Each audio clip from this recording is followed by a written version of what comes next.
కీర్తనాకారుడైనటువంటి దావీదు రచించినటువంటి కీర్తనలో నుంచి 103వ అధ్యాయము 5వ వచనాన్ని చదువుకుందాం. పక్షిరాజు యవనము వలె నీ యవనము క్రొత్తదగుచున్నట్లు మేలుతో నీ హృదయమును తృప్తిపరచుచున్నాడు.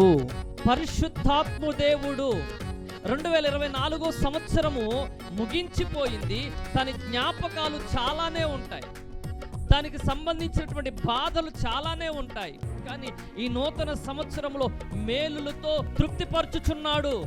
పరిశుద్ధాత్మ దేవుడు నిన్ను తృప్తిపరచబోతూ ఉన్నాడు. నమ్మండి, విశ్వసించండి.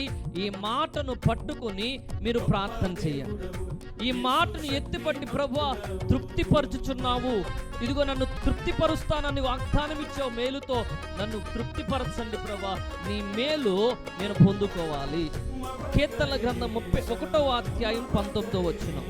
నీ యందు భయభక్తులు గల వారి నిమిత్తము నీవు దాచి ఉంచిన మేలు ఎంతో గొప్పది. నరుల ఎదుట నిన్ను ఆశ్రయించు వారి నిమిత్తము నీవు సిద్ధపరిచిన మేలు ఎంతో గొప్పదంట.